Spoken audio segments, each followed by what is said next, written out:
நீங்கள் பார்த்து கொண்டிருப்பது நியூஸ் 21 செய்திகள். தமிழ்நாடு செய்திகளை உடனுக்குடன் தெரிந்து கொள்ள நியூஸ் 21 செய்திகளை பாருங்கள்.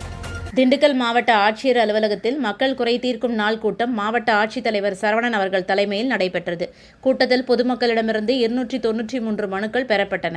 பொதுமக்களின் கோரிக்கை மனுக்களை சம்பந்தப்பட்ட துறை அலுவலர்களிடம் வழங்கி தகுதியான மனுக்கள் மீது விரைந்து நடவடிக்கை மேற்கொள்ள மாவட்ட ஆட்சித்தலைவர் அவர்கள் அறிவுறுத்தினார். கூட்டத்தில் மாற்றுத்திறனாளிகள் நலத்துறையின் சார்பில் பார்வைத்திறன் குறைபாடு உடைய 10 மாணவர்களுக்கு டெய்லி பிளேயர் தலா ரூபாய் 14,000 வீதம் 1,40,000 மதிப்பீட்டிலும், 2 பயனாளிகளுக்கு கண்ணாடிகள் ரூபாய் 282 மதிப்பீட்டிலும், 2 பயனாளிகளுக்கு கைகடிகாரம் ரூபாய் 3,512 மதிப்பிலும், 2 நபர்களுக்கு மட்டும் குச்சிகள் ரூபாய் 606 மதிப்பீட்டில் என மொத்தம் ரூபாய் 1,44,400 மதிப்பீட்டிலான நலத்திட்ட உதவிகளை மாவட்ட ஆட்சித்தலைவர் அவர்கள் வழங்கினார்.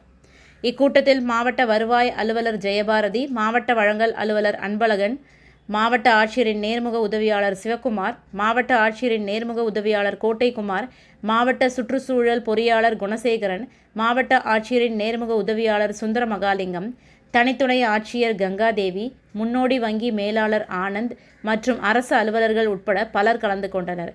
நியூஸ் 21 நேஷனல் செய்திகளுக்காக திண்டுக்கல் மாவட்ட செய்தியாளர் பாலமுருகன்.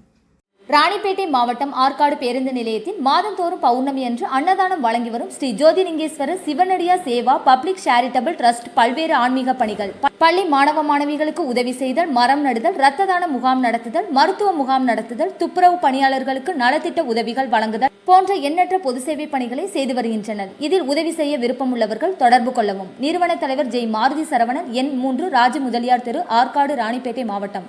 மேலும் விவரங்களுக்கு 9040459522 8098187924 என்ற எண்ணை தொடர்பு கொள்ளவும்.